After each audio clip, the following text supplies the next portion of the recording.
वृंदावन की एक संकरी गली में ठाकुर जी के एक मंदिर के बाहर भंडारा लगा था। चारों ओर भीड़ थी। कोई खीर ले रहा था, कोई पकोड़े, तो कोई समोसे से थाली भर रहा था।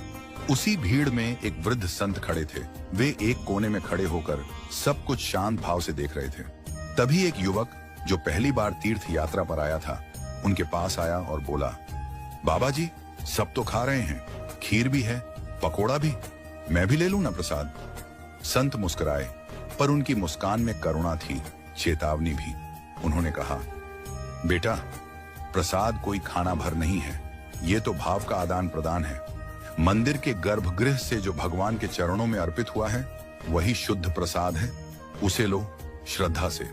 पर जो बाहर गलियों में भावनात्मकता और दिखावे में बंटा जा रहा है, वो केवल स्वाद है, पुण्य नहीं।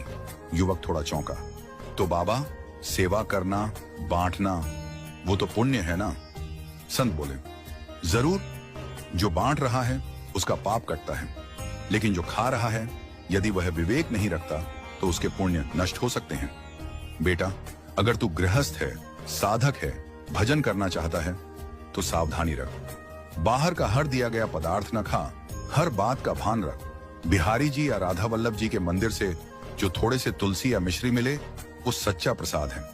पर ये भर भर के खीर, समोसे, पकोड़े, वो मोह है, और मोह से बुद्धि कुंद होती है। जब बुद्धि कुंद होगी, तब भजन कैसे होगा? युवक अब गंभीर हो गया। उसकी दृष्टि अब केवल स्वाद की ओर नहीं थी। अब वह सोचने लगा, क्या मेरा लिया हुआ मेरा ही पुण्य खा रहा है? संत ने आगे समझाया, धामों में जब तू भोग पा रहा हो या किसी आश्रम में रुका हो, तब भी विवेक रख। केवल उतना ले जितना वास्तव में आवश्यकता हो, और याद रख, कहीं भी फ्री में पानी भी मिले तो उसके बदले कुछ अर्पण कर देना। 2 रुपए भी रख दोगे तो अच्छा है। यह आदान प्रदान की मर्यादा है, यह श्रद्धा है, यह तिरस्कार नहीं, सम्मान है, भगवान के और अपने पुण्य के भी। युवक की आंखों में अब भाव थे, कृतज्ञता के और नई सीख के।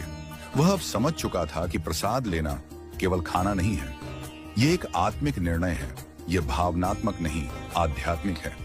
उसने हाथ जोड़ लिए और धीरे से बोला, अब मैं बिना विवेक कुछ नहीं लूंगा।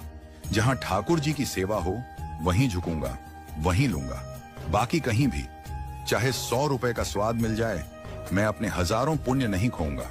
संत ने आशीर्वाद दिया, यही श्रद्धा तुझे बांध देगी ठाकुर जी से। अब तू खाने नहीं, भोग समझ कर चलेगा। वह युवक उसी दिन से बदल गया।